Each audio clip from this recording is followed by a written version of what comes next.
Sud Radio Parlons Vrai chez Bourdin, 10h30, 12h30, Jean-Jacques Bourdin. Bien, nous allons débattre pendant une heure autour des élections de mi-mandat aux États-Unis, avec cette question que je pose et qui commence à être posée un peu partout. Je lis et effectivement de nombreuses tribunes qui évoquent cette question: la démocratie américaine est-elle en danger? Et moi j'irai plus loin. C'est un peu provocateur, mais je souhaite aller plus loin.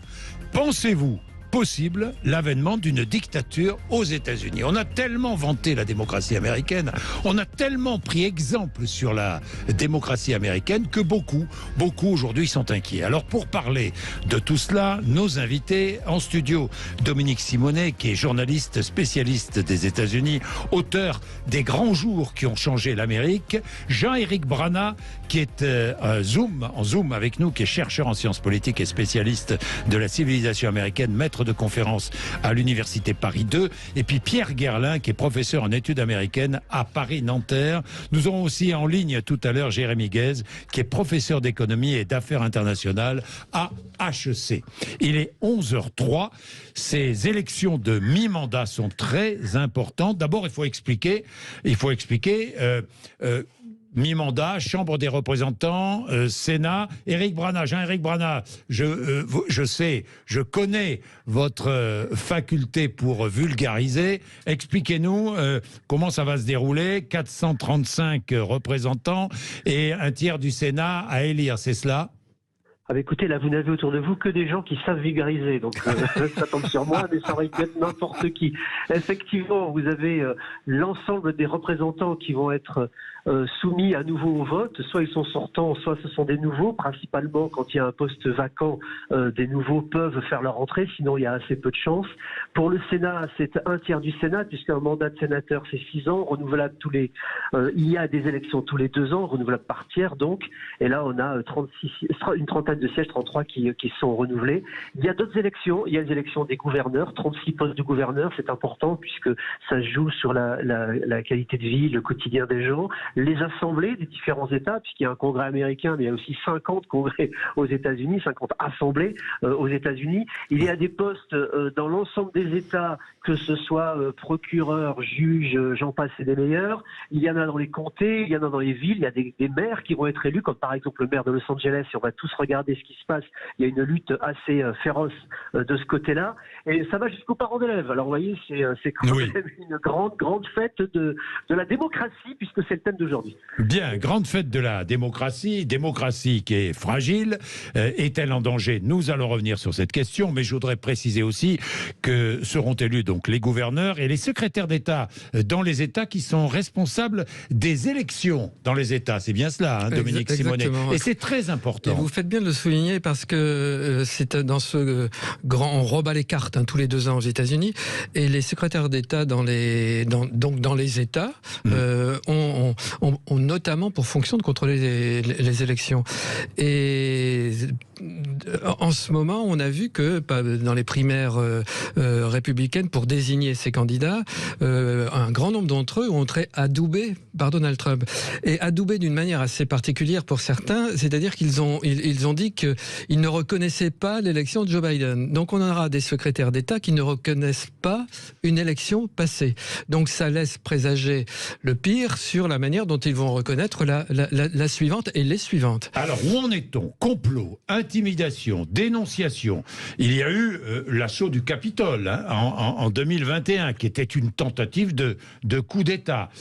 Où en est-on? Il y a parfois des hommes armés, pas parfois, il y a des hommes armés dans certains États, je pense au Nevada, qui vont surveiller le déroulement des élections. Il y a effectivement de nombreux républicains qui pourraient être élus sur l'idée, entre autres, que l'élection présidentielle de 2020 n'est pas valable. Alors, je pose la question et je vais m'adresser là à Pierre Guerlin, qui est professeur en études américaines à Paris-Nanterre. Est-ce que la démocratie américaine est en danger? Oui, la démocratie américaine est en grand danger. Et tout ce qui a été dit au préalable le souligne. Et le grand danger vient évidemment principalement des républicains, tous ces comportements que vous avez mentionnés, l'assaut contre le Capitole, des candidats aux élections, notamment en Arizona, qui disent qu'ils respecteront le résultat s'ils ont gagné. Donc on est dans une grande dérive antidémocratique. Ça ne fait aucun doute. Maintenant, il faut étudier les conditions sociologiques de pourquoi on est là. C'est quelque chose qui arrive aussi dans d'autres pays. Regardez ce qui s'est passé en Suède, en Italie. Évidemment, dans chaque pays, c'est des conditions sociologiques différentes. Mais la réponse à votre question est très clairement, oui, la démocratie américaine est en grand danger, principalement à cause de la dérive trumpiste des républicains. Oui, alors je voudrais préciser et faire la différence, et vous allez me contredire si je dis des bêtises, c'est qu'en Italie ou en Suède, il y a eu un vote, il y a eu une élection qui a été reconnue par tous. Les résultats ont été reconnus par tous. La grande différence, c'est qu'aux États-Unis aujourd'hui, il y a cette tendance à ne plus reconnaître le résultat des élections, Jean-Éric Brana. Alors écoutez, je suis un peu embêté parce que je suis en partie d'accord avec Pierre Gerlin sur les dangers de la démocratie quand je vois ce qui se passe le 6 janvier et que je vois l'attaque sur le Capitole. Là, je dois dire, mon sang ne fait qu'un tour et ça m'a mis en colère. Et je crois que je suis pas redescendu encore de cette colère tellement j'ai été choqué. Mais concernant l'élection à laquelle nous avons affaire aujourd'hui, j'ai entendu de rigolo, excusez-moi, mais Tuxor Dixon qui se présente pour être gouverneur dans le Michigan et Geoff Deave qui se présente pour être gouverneur dans le Massachusetts, à ma connaissance, ce sont les seuls à avoir dit qu'ils refuseraient le résultat quoi qu'il arrive. Mais bon, comme Geoff Deave va être élu, ça posera pas trop de problèmes. Pour ce qui est de Tuxor Dixon, comme elle ne sera pas élue, eh bien, elle va pas le reconnaître et ça ne posera pas de problème non plus puisque tout le monde va s'en moquer. En réalité, ça n'aura aucune influence sur le plan national. On a effectivement des sénateurs et c'est là où ça pose plus de problèmes puisque là on touche au national. On a 4 sénateurs qui ont hésité, qui n'ont pas vraiment répondu. On a Ted Budd en Caroline du Nord, mais lui va être élu, donc affaire réglée. On a J.D. Vance, grand copain de Trump, qui a de grandes chances d'être élu aussi, il faut quand même le reconnaître, surtout maintenant avec cette poussée républicaine, même si on a pu hésiter à un moment. Pour le reste, il y a Blake Masters qui n'a quasiment aucune chance en Arizona de l'emporter, même si on dit qu'il est dans un mouchoir de poche, j'y crois pas un instant. Et surtout, Kelly Chibaka, qui est opposé à Murkowski, grand ennemi de Donald Trump et qui là est dans les choux. Elle est à 15 points derrière Murkowski pour la finale. Ça n'aura aucune influence non plus. Alors si on s'en tient simplement à ces déclarations-là, pour moi, la démocratie n'est pas en danger. On est dans une élection régionale. Bon, c'est très bien. Il va y avoir des gens qui vont faire leur petit numéro. Ça restera quand même cantonné au régional. On va regarder, nous, comme d'habitude, les résultats au Sénat et à la Chambre, et puis on va passer à autre chose. Bien sûr, je comprends très bien. Non, mais je pose volontairement la question. D'abord, il y a une poussée républicaine, mais ça, la poussée républicaine, elle est parfaitement légitime s'il y a des élections qui montrent que les républicains gagnent ces élections. Non, mais le problème n'est pas là. C'est que c'est dans la société américaine, cette tendance à refuser le résultat des élections, cette tendance à estimer que le battu n'est plus légitime, que l'opposant n'est plus légitime. Ça existe aujourd'hui ou pas ? Oui, ça existe. Dominique Simonet. Ça existe, c'est assez nouveau et c'est et hélas, on a l'impression que c'est quelque chose, une opinion qui est croissante. Mais d'abord, il y a deux choses. Il y a effectivement les méthodes introduites par Donald Trump depuis quelques années, qui sont des méthodes populistes. Il faut bien le dire. C'est-à-dire, on martèle un mensonge pendant une fois, pendant 10 fois, pendant 1000 fois, et ça finit par devenir une vérité. Il y a une manière de faire de la politique avec une grande brutalité qui est même théorisée d'ailleurs. Il faut frapper toujours plus fort. Si on vous frappe, frappez plus fort. Si on vous fait un procès, faites un procès en retour. Donc il y a une espèce de fonctionnement normal de la joute politique qui est assez miné. Et puis il y a un deuxième facteur qui est aussi assez récent, disons dans les 10-15 ans, ce sont les réseaux sociaux qui amplifient ça, qui sont devenus pour certains des réseaux du soupçon, des réseaux de la haine, et qui qui ont introduit une véritable culture du soupçon et parmi les plus fragiles, les plus crédules, les plus vulnérables, et qui croient aveuglément ce que dit Donald Trump. Et on a donc une frange importante, on dit à peu près 30% de partisans de Trump, qui le suit aveuglément et qui croit tout ce qu'il dit. Et donc, il y a une décrédibilisation à la fois des institutions et de la parole politique. Et ça, c'est effectivement un pas vers une démocratie déstabilisée. Déstabilisée. Il est 11h12. 11h12, alors il y a les démocrates qui voteront démocrates, les républicains qui voteront républicains, puis tous les indécis qui vont s'exprimer et qui sont très sensibles, évidemment, par exemple, à la hausse du coût de la vie, et je vais en parler avec Jérémy Guez dans un instant, qui va se joindre à nous. Il est 11h12, vous êtes sur Sud Radio, allez-y, 0826 300 300, il n'est pas question pour nous d'être anti-Trump ou anti-Biden ou je ne sais trop quoi, il est question de regarder avec lucidité ce qui se passe aux États-Unis. Il est 11h13. Sud Radio Parlons Vrai chez Bourdin, 10h30, 12h30, Jean-Jacques Bourdin. Il est 11h16. La démocratie américaine est-elle en danger? C'est la question de débat que je pose ce matin. Nous avons en ligne Jean-Éric Brana, qui est chercheur en sciences politiques. Nous avons Pierre Gerlin, professeur en études américaines à Paris. Nous avons Dominique Simonet avec nous en studio, journaliste spécialiste des États-Unis, auteur des grands jours qui ont changé l'Amérique. Et en ligne Jérémy Guez, qui est professeur d'économie et d'affaires internationales à HEC. Jérémy Guez, bonjour. Bonjour. Merci d'être avec nous. Alors, je disais, le démocrate reste démocrate, le républicain reste le républicain. Et puis, il y a les indécis qui sont très sensibles aujourd'hui, notamment ce qu'on appelle la classe moyenne, qui sont très sensibles, ces indécis, à la situation économique et notamment à l'inflation, Jérémy Guez. Bah oui, absolument, parce que ils se retrouvent aujourd'hui à faire des arbitrages économiques qu'ils n'avaient plus l'habitude de faire. Se trouvant face à une pompe à essence, par exemple, se trouvant face à certaines denrées alimentaires et ainsi de suite, ils se rendent compte que le coût de la vie augmente et ça, ce n'est jamais une bonne nouvelle pour le parti qui détient la Maison-Blanche. Et aujourd'hui, ce parti-là, c'est bien entendu Joe Biden et les démocrates. Oui, c'est Joe Biden et les démocrates qui vont rendre des comptes. Mais c'est traditionnel. Les élections de mi-mandat ne sont jamais favorables au président sortant. Alors, vous avez tout à fait raison. C'est quasiment une règle inviolable de la politique américaine. Depuis la guerre de sécession, à 36 reprises sur 39, il y a eu des élections de midterms qui ont été assez dévastatrices pour le parti au pouvoir. Ce qui est remarquable et ce qui me semble assez important de mettre en avant, c'est que Joe Biden aurait pu avoir un élan assez significatif. Les démocrates disposaient d'un élan assez significatif depuis l'été, depuis la décision de la Cour suprême des États-Unis sur l'avortement. Et jusqu'à une semaine ou 2 semaines, la plupart des modèles de simulation assez sérieux prédisaient que les démocrates pourraient confirmer, voire solidifier leur majorité au Sénat. Pendant les 2 dernières semaines, la situation économique se détériorant aux yeux de ces mêmes classes moyennes dont vous avez parlé tout à l'heure, eh bien, on s'est retrouvé dans une situation dans laquelle ils ont perdu cet élan et qu'aujourd'hui, très clairement, l'élan est du côté républicain pour ces mi-termes. Bien, nous allons prendre en ligne Jean-Pierre, qui est l'un de nos auditeurs. Vous savez que nos auditeurs interviennent et je vais demander à Jean-Éric Brana de répondre à Jean-Pierre. Jean-Pierre, bonjour. Bonjour Jean-Jacques. Merci d'être avec nous. Alors, que dites-vous? Est-ce que la démocratie américaine est en danger? Pour moi, absolument pas.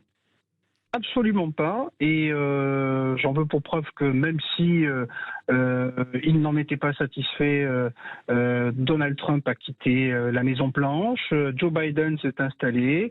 Et j'ai l'impression que, vu d'Europe et particulièrement vu de France, à partir du moment où des idées qui ne plaisent pas, on va dire, au mainstream journalistique en France, risquent d'arriver au pouvoir, tout de suite on crie haro, on a peur, la démocratie est en danger. Pour ma part, je pense qu'elle n'est absolument pas en danger. On a le droit de s'opposer, on en a même le devoir quand on n'est pas d'accord avec quelque chose. Et moi aujourd'hui en France, je n'aime pas la présidence d'Emmanuel Macron, je n'aime absolument rien de ce qu'il fait pratiquement. Je me tais et puis je me lève le matin, je suis dans un pays démocratique, je respecte le résultat et je considère sauf erreur de ma part, que même s'il y a quelques énergumènes qui ne respectent pas le résultat aux États-Unis, comme semblent le dire d'ailleurs vos experts sur le plateau, globalement, ça se passe plutôt pas si mal. Et je voudrais faire une dernière remarque. Allez-y. Je voudrais, si c'est possible, qu'on cesse de prendre en exemple systématiquement le système américain, parce que pour moi, c'est pas un bon système. Ah, ça, c'est un autre débat, vous avez raison de le poser. C'est un autre débat, un système binaire.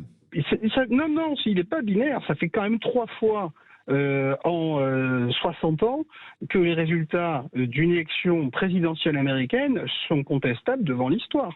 John Fitzgerald Kennedy, il a été élu dans des conditions que tout le monde sait douteuses. George Walker Bush, qui a été élu en 2004 dans des conditions qu'on sait difficiles, en 2000 plutôt, difficiles et compliquées dans l'État de Miami, dont le frère était gouverneur. On pense tous que ça a été truqué aujourd'hui et on voit ce que ça a entraîné par la suite, la guerre en Irak, etc. Et puis aujourd'hui, je pense que devant l'histoire, peut-être que des gens, un jour, soulèveront la question des votes par correspondance et des votes électroniques aux États-Unis au cours de la dernière élection. Mais la différence, Jean-Pierre, la grande différence, et vous l'avez souligné vous-même, vous êtes dans l'opposition en France, mais vous respectez le résultat des urnes. La grande différence, c'est qu'aux États-Unis, il y a une tendance à ne pas respecter le résultat des urnes. Et c'est là où je pose la question. Jean-Éric Brana. Écoutez, alors Jean-Pierre a dit beaucoup de choses qui vont dans différents sens, et moi je vais reprendre un petit peu le propos de Pierre Gueralin tout à l'heure sur le danger que cette démocratie est en train d'affronter, parce qu'il est réel. Si on prend le 6 janvier, puisque ça a été évoqué par Jean-Pierre et que moi-même je l'avais évoqué tout à l'heure, c'est pas simplement une contestation du résultat, c'est une tentative de le retourner. C'est pas la même chose. Dans une tentative de coup d'État, une tentative de coup d'État. De retourner le résultat. De coup d'État, vous y mettez ce mot si vous voulez. Moi, je vous dis de le retourner déjà. C'est-à-dire d'influer au moment où on relève que le collège électoral, puisque c'est la règle aux États-Unis, a décidé pour contester par des moyens qui eux-mêmes sont contestables. Alors c'est là où on est dans un problème de démocratie très profonde, parce que quand on essaie de jouer sur les failles du système, on trouve toujours des failles à un système juridique. Donc on a quelques problèmes. Alors moi, je suis quand même rassuré, comme je le disais tout à l'heure, et je vais aller cette fois-ci dans le sens de Jean-Pierre, parce que les élus, ils ont fait comme ils font depuis le début de cette démocratie. Depuis 1789, quand il y a un problème avec leur constitution, ils la corrigent. Et cette fois-ci, ils ont voté une loi, ou plutôt un projet de loi pour l'instant, à la Chambre des représentants, qui s'appelle le Presidential Election Reform Act. Donc, ils vont réformer ces failles, essayer de les changer. Ça va se faire juste après les midterms. Et notamment, ces fameux secrétaires d'État qui pouvaient changer les choses ne pourront plus le faire. Et notamment, ceux qui pouvaient contester les résultats, le nombre de sénateurs et de représentants habilités à le faire, va être monté à 1/3 de chaque chambre. Donc ça va un petit peu bloquer les choses. Deuxièmement, il y a d'autres problèmes dans la démocratie pour qu'on soit vraiment très clair. C'est un problème qui va être posé en décembre devant la Cour suprême dans une décision qui s'appelle Moore versus Ake à Harper. Et dans ce cas-là, on est en train de discuter le fait que les découpages électoraux peuvent être remis en question devant des cours, ce que les assemblées des États, en particulier républicains, ne veulent pas voir. Là, on a un véritable problème aussi, parce que effectivement, la démocratie se joue de contre-pouvoir, ce que Pierre Gueralin et moi-même n'arrêtons pas d'enseigner à nos étudiants. Il faut, et c'est ce qui base cette démocratie, il faut qu'il y ait de la balance et du contre-pouvoir.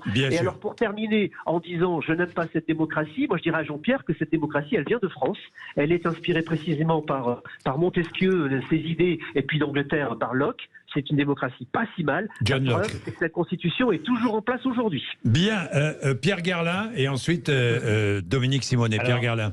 Je voudrais rappeler que la méfiance vis-à-vis des résultats des élections, elle a commencé, elle existait en 2000, pour de bonnes raisons en 2000. Je pense aussi que Bush a volé l'élection. Et en 2016, les démocrates n'ont cessé de dire que Trump était un président illégitime. Et ils ont inventé après l'histoire du Russiagate qui s'est effondré, mais dont les médias dominants ne parlent pas, pour essayer de décrédibiliser Trump. Donc il y a une habitude qui s'est déclenchée avant Trump et que Trump continue. D'autre part, il y a des facteurs structurels qui sont problématiques dans la démocratie américaine. L'un d'entre eux est que, en 2016, par exemple, Trump avait 3 millions de voix de moins que son opposante. Et le système américain laisse la personne qui a moins de voix, puisqu'on vote dans chaque État et ainsi de suite, gagner une élection. Donc, d'autre part, un phénomène qui est important, tout à l'heure, Dominique Simonet a rappelé l'importance des élections dans les États, il y a le charcutage électoral, c'est-à-dire que dans les États, chaque État décide de ses circonscriptions. Et les républicains, et quelquefois les démocrates, mais surtout les républicains, découpent les circonscriptions pour essayer de tenir le meilleur résultat pour eux. Le charcutage électoral, qui s'appelle en anglais gerrymandering, est un facteur important de non-démocratie à l'intérieur même de la démocratie américaine. Oui, Dominique Simonet. Oui, on est en train de lister un peu tous les mots de la démocratie américaine. Absolument. Ouais. C'est pas une fantaisie d'experts français ou de quelques experts de Washington ou de New York. Il y a 70% des Américains au moins, d'après les sondages, qui sont inquiets et qui pensent que leur démocratie est menacée. Donc ce sont les Américains qui pensent ça aussi. Qui s'inquiètent pour leur démocratie. Absolument. Et c'est vrai que il y a deux forces. J'entends Jean-Éric qui mesure, et il a raison. Il y a des institutions, il y a une structure démocratique qui est forte aux États-Unis et qui jusqu'à présent, dans toute l'histoire, a toujours résisté à toutes les crises et même à une guerre civile. Donc il y a une Amérique, une démocratie américaine qui est très très forte. Mais c'est vrai qu'en même temps, elle est paradoxale. Elle a été fondée dès l'origine sur cette soif de liberté, hein, les colons venus de recréer un nouveau monde, de recréer quelque chose, une terre promise d'une certaine manière. Et en même temps, c'est une culture de violence. Elle a toujours été là, cette violence endémique, latente. Et quelquefois, elle peut ressurgir et elle ressurgit. Et il y a aussi un certain nombre d'Américains qui sont nostalgiques d'une vieille Amérique blanche, suprémaciste, qui était où les valeurs familiales étaient beaucoup plus tolérées qu'aujourd'hui. Donc cette dichotomie-là, c'est un peu l'histoire du verre à moitié vide ou à moitié plein, où ça peut partir dans les deux sens aujourd'hui. C'est un peu ce qu'on essaye de dire. Mais c'est ce qu'on essaye de dire. On va revenir sur les conséquences. Les conséquences. Maintenant, on va aller un petit peu plus loin. Les conséquences d'une victoire républicaine. Ce sera peut-être pas une victoire républicaine, mais tous les sondages montrent que les républicains vont l'emporter, au moins la Chambre des représentants. Il est 11h28, mais je voudrais quand même rappeler que nous, en France, n'avons pas de leçons à donner véritablement, puisqu'il y a certains responsables politiques en France qui ne reconnaissent pas la légitimité ou qui mettent en doute la légitimité du résultat d'une élection, notamment au présidentiel. C'est arrivé, Jean-Luc Mélenchon n'a pas vraiment totalement reconnu la victoire d'Emmanuel Macron, du moins la première fois, et même la deuxième. C'est vrai que là, on parle d'une inquiétude sur les sociétés américaines, mais ça se place dans un contexte mondial qui touche toutes les démocraties. On vient de voir en Italie. Oui, sauf qu'en Italie, je précise, absolument, et je rappelle qu'en Italie, il y a eu un résultat qui a été respecté. Bien, il est 11h29, nous verrons comment ça se passera aux États-Unis, mais enfin, si les républicains l'emportent, évidemment, le résultat sera respecté. Et puis, je voudrais quand même poser une question. Est-ce que les démocrates les plus à gauche, les plus progressistes, les plus wokistes, ne font-ils pas le jeu de Trump et de ses partisans aussi? Il faut quand même le dire. Évidemment. Les démocrates, ils ont effectivement, on charge les républicains là, mais les démocrates, on leur parle de responsabilité. Mettre la démocratie en danger, peut-être. Alors c'est vrai qu'ils ont axé la campagne pour ces élections essentiellement sur les droits des minorités, sur l'avortement qui est mis à mal dans plus de la moitié des États aux États-Unis à cause de la décision de la Cour suprême. Ils n'ont pas vu, en tout cas pas vu tout de suite, parce qu'ils ont essayé de rectifier le tir. Ils n'ont pas vu que un électorat qui n'était pas forcément acquis, celui notamment des classes populaires, et puis c'est toujours un peu les mêmes, on parle toujours des mêmes États ruraux ou industriels. Leur préoccupation, c'était le pouvoir d'achat, c'était leur vie quotidienne, c'était combien de dollars j'ai aujourd'hui. Et donc quand on leur parle de choses qui semblent loin d'eux, ils se disent c'est encore les élites, ce sont encore les élites de Washington. C'est ce qu'on entend partout au fin fond des États-Unis. Tout ça pour dire que les démocrates n'ont pas réussi pendant cette campagne à s'adresser à une frange de leur électorat qui pourtant normalement leur devrait être acquise, parce que c'est une classe qui a besoin de mesures sociales. Il est 11h30, vous êtes sur Sud Radio, le débat se poursuit juste après cette page de publicité. Sud Radio Parlons Vrai chez Bourdin, 10h30, 12h30, Jean-Jacques Bourdin. Élection de mi-mandat aux États-Unis, Chambre des représentants, Sénat et autres élections en même temps. Je pose la question, est-ce que la démocratie américaine est en danger? Je rebondis sur ce qu'a dit Dominique Simonet il y a quelques instants. Avec vous, Jérémy Guez, est-ce que les démocrates ont sous-estimé l'importance du pouvoir d'achat, de ce sujet majeur, d'ailleurs que nous retrouvons chez nous, hein, mais Jérémy Guez, est-ce que les démocrates peuvent perdre et risquent de perdre cette élection à cause de ça? Indubitablement. Ils sont arrivés au pouvoir et Joe Biden est arrivé au pouvoir en fait avec cette crainte que la pandémie pouvait faire écrouler l'économie américaine. Donc ils ont mis énormément sur la table en termes de dépenses. Et d'ailleurs dans la continuité de l'administration précédente de Donald Trump. Le problème, c'est que cette relance économique, elle a visé d'abord la demande et la demande de ces classes moyennes, pensant donc les aider, pensant donc même électoralement que ce serait une bonne nouvelle. Simplement, en face, l'offre américaine avait été mise à genoux à cause de la pandémie, à cause des ruptures internationales et un petit peu plus tard avec la guerre en Ukraine et toutes les disruptions que cela a causé au niveau mondial. Donc une demande qui a été relancée face à une offre qui avait du mal à se remettre de toutes ces secousses internationales, ça a créé cette inflation et effectivement, aujourd'hui, Joe Biden risque de payer le prix de cette inflation dont il n'est pas à 100% responsable, mais quand même en partie.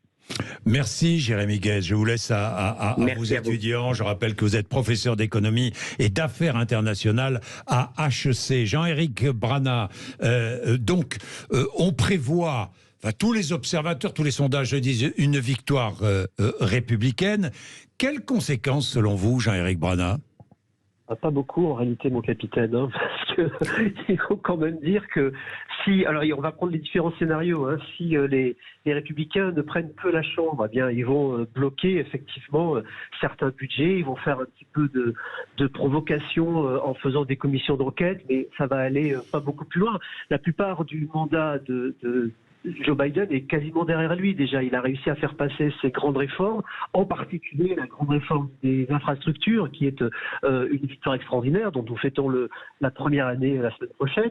Et puis cette réforme ensuite, un petit peu étriquée par rapport à ce qui était annoncé, c'est vrai, Build Back Better, mais qui est revenu sous un autre nom de lutte contre l'inflation. C'était une blague assez grosse, mais qui est bien passée. Et il ne va pas se passer grand-chose de plus. Les réformes qui nous annoncent pour la suite sont quasiment impossibles à mettre en place.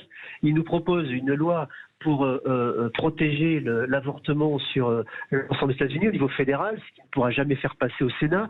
Il nous propose sa grande loi immigration, qui est la première loi qu'il a déposée au Congrès en arrivant et qui est restée à l'endroit où elle était, dans la même corbeille depuis le départ. Il nous propose de limiter les armes d'assaut.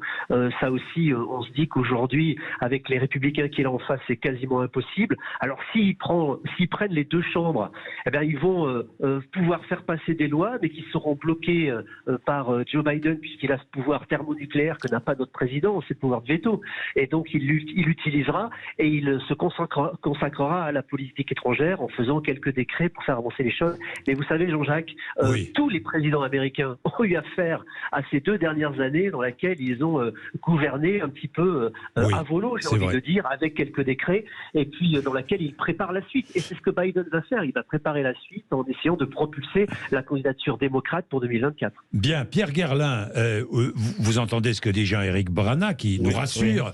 Je ne vous sens pas aussi rassuré, Pierre Gerlin. Je voudrais quand même prendre aussi un autre contexte. Il n'y a jamais eu dans un pays autant d'armes à feu à la disposition des citoyens. Pardon, mais c'est aussi un élément à prendre en compte, non, Pierre Gerlin? Tout à fait, mais on peut supposer qu'étant donné les lois sur les armes, les massacres dans les écoles vont continuer. Il n'y aura pas de changement, que ce soit les démocrates ou les républicains. Et je voudrais quand même rebondir sur ce qui a été dit avant, sur la responsabilité des démocrates dans cette situation. Oui. Les démocrates n'ont pas fait passer, par exemple, Medicare for All, l'assurance médicale pour tous, que réclamait Sanders. Inaction totale pendant les 2 ans de la présidence Biden. D'autre part, il y a aussi un éléphant dans la pièce, là, dans les discussions. C'est la guerre en Ukraine et les conséquences des contre-sanctions russes sur l'économie mondiale.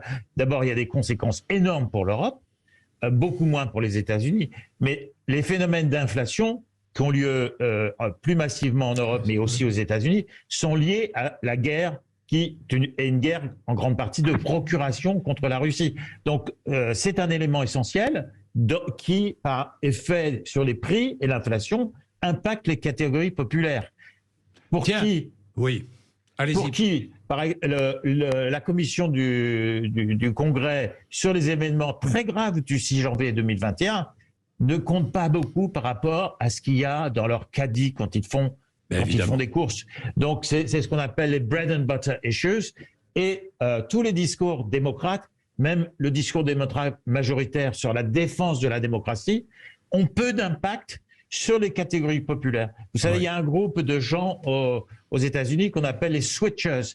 Ces gens qui avaient voté pour Obama et qui donc, a priori, n'étaient pas racistes, ont voté ensuite pour Trump. Et évidemment, ça tient à la déception des démocrates qui n'ont pas fait grand-chose pour améliorer la situation des plus démunis. Et un bon utilisateur, j'aime pas trop le mot populiste, d'abord en anglais, populiste, ça ne veut pas dire la même chose qu'en français, mais un démagogue se conduit comme Christopher Hitchens, qui pendant un observateur britannique, qui à un moment était à gauche, dit la base de la politique américaine, c'est la manipulation du peuple, il dit populism, par les élites. Et Trump est un expert dans cette manipulation dogmatique.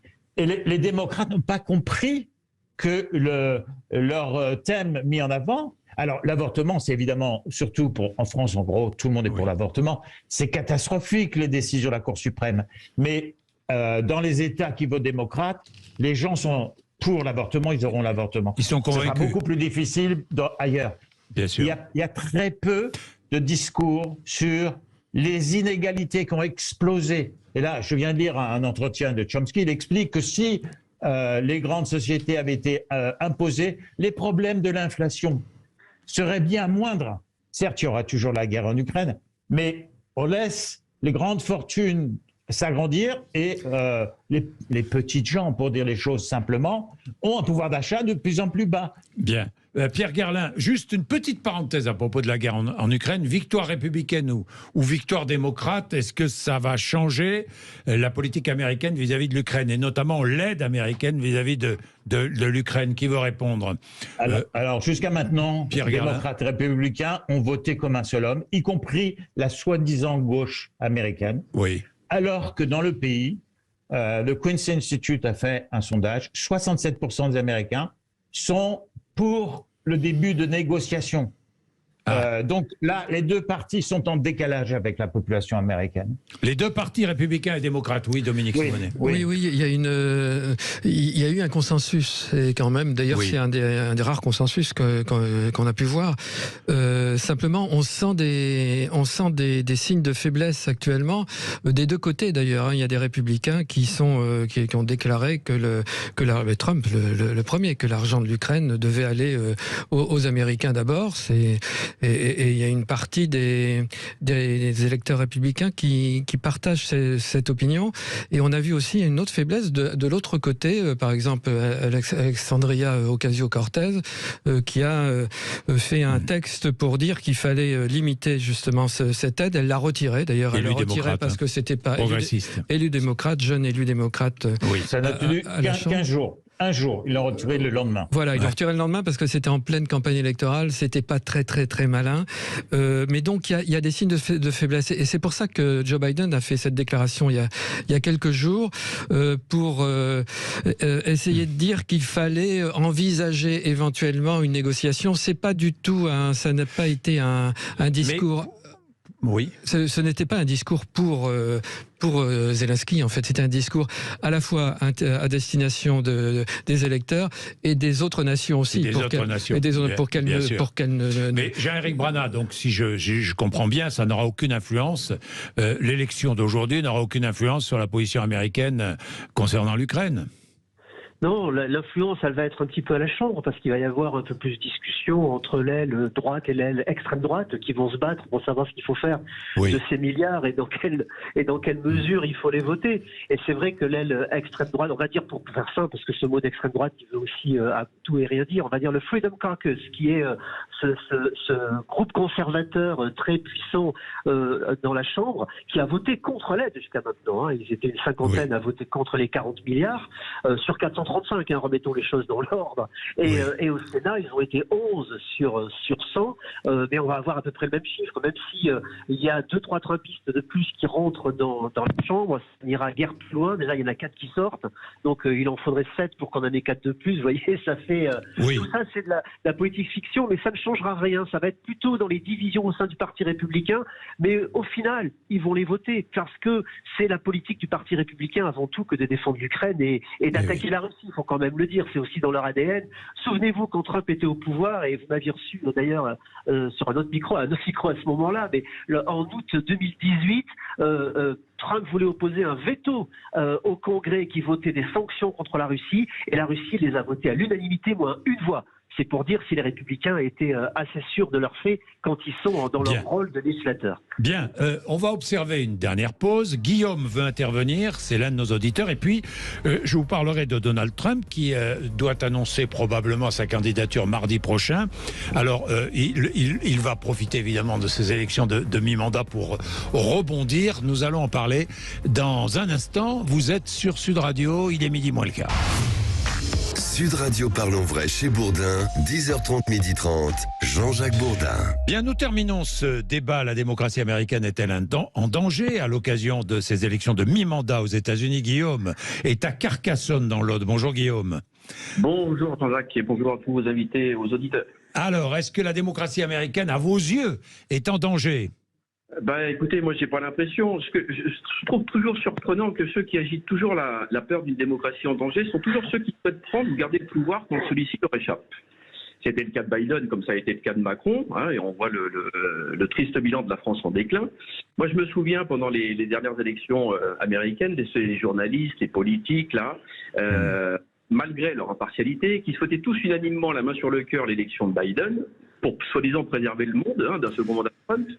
Mais c'était quoi le résultat aujourd'hui? On a un Biden, président de la première puissance, en déclin mental, qui cherche sa mère partout, et qui surtout alimente une guerre contre la Russie par des moyens financiers colossaux. Je crois qu'on est à plus de 20 milliards juste à eux seuls. Non, plus. Et qui nous place, oui, je crois que c'était 40 milliards en tout. Je crois que les Américains ont... Oui, enfin, aide militaire, aide humanitaire. Bon, allez, Guillaume. Mais alors, moi, je vous pose une question simple, Guillaume. Est-ce que la victoire de Biden en 2020 est légitime? Légitime, après il faut voir, on parle de trucage, mais c'est... Ah non, mais attendez. Est-ce que vous reconnaissez, vous êtes plutôt trumpiste, si j'ai bien compris, Guillaume. Il faut dire clairement les choses dans la vie. C'est bon de le dire, vous savez, ça nous fait du bien. Est-ce que la victoire de Biden est légitime à vos yeux? Elle est légitime, les élections ont parlé, donc la démocratie, elle a fonctionné, donc il faut la respecter. Donc, non, je vous dis ça parce que parfois certains, je ne parle pas de vous, Guillaume, certains ont tendance à ne pas reconnaître la victoire de l'adversaire. Non, moi j'ai pas eu de problème avec ça. Moi ce que je regarde, ce sont les résultats. Voilà. On nous vante une élection de Biden pour préserver le monde et en fait, on est à l'aube d'une guerre mondiale. Moi, de ce que je crois savoir, Trump. Enfin, ça c'est peut-être pas Biden le premier responsable de la petite guerre mondiale. J'irai pas jusque là, moi, Guillaume, pour l'instant, heureusement. Mais oui. Quand on investit 20 milliards dans une guerre... oui, enfin, on investit aussi des milliards et des milliards côté russe dans une guerre, hein, Guillaume. Bon, mais oui, disons les choses. Hein. On va pas désigner Joe Biden comme le premier responsable de la guerre en Ukraine. Pas le premier responsable, mais un des responsables. Moi, en tout cas, de ce que je crois savoir, je crois qu'il n'a déclenché aucun conflit majeur. Alors que ses prédécesseurs, eux, ils n'ont fait que ça. Je crois que c'est dont le grand prix Nobel de la paix Obama, qui, je crois, a battu tous les records. Le grand prédécesseur de la dernière guerre avant, c'est Bush, en Irak. Hein. Oui, c'est Bush, mais je crois qu'Obama... Républicain, je le rappelle. Il n'a jamais déclenché autant de conflits, hein, je crois, que quand il était président. Donc, voilà. Tout ça pour dire que des sauveurs de démocratie qui nous entraînent ensuite vers une guerre mondiale sont tout pour moi, sauf des sauveurs. Voilà, ce sont des gens qui sont prêts à perdre de pouvoir. On agite l'extrémisme en France, on agite la démocratie en danger. C'est uniquement pour que ces gens gardent le pouvoir et continuent leur politique d'un ordre mondial que justement d'autres ne veulent pas. Bon, merci Guillaume, dans tous les cas, d'avoir exprimé et avec liberté, puisqu'ici, le terrain sera toujours libre. Jean-Éric Brana, vous voulez répondre à Guillaume ? Oh, si vous voulez, sans aucun problème. Moi, je lui dirais simplement à Guillaume qu'il ne suffit pas de mettre dans la même phrase démocratie, danger, et puis je ne sais plus trop les mots qu'il a mis pour que ça devienne une vérité. En réalité, je vais lui donner un exemple assez simple. Si son voisin vient mettre le feu à sa maison et que les pompiers viennent la sauver, ça coûtera très cher peut-être de sauver sa maison, et pourtant ce sera légitime que cela se fasse. Ça s'appelle la protection.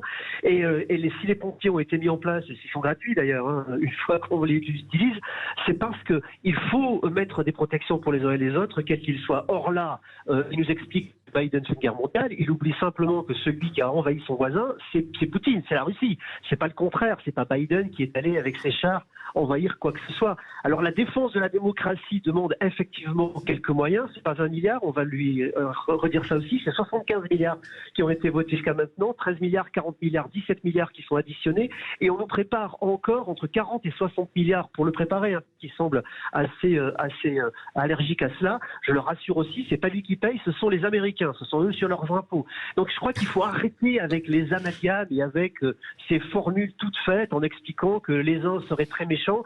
Pour les Américains, il s'agit d'abord, comprenons-le, de sécurité nationale. Ils investissent dans leur sécurité. Il s'agit de protection de la démocratie. Et ça fait partie de l'ADN des Américains que de relancer la démocratie partout dans le monde. On aime ou on n'aime pas, on est d'accord ou on n'aime pas, mais en tout cas, ça en fait partie. C'est leur destinée manifeste que de faire cela. Pour Biden encore plus, qui croit à cette légitimité de l'Amérique à conduire la torche de la liberté à travers le monde. On peut aimer, on peut pas aimer, mais c'est comme ça que ça se passe.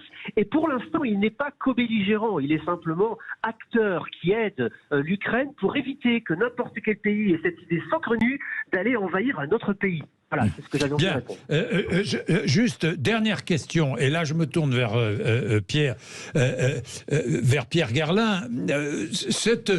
Trump va profiter de ces élections pour annoncer sa candidature mardi prochain, Pierre Gerlin.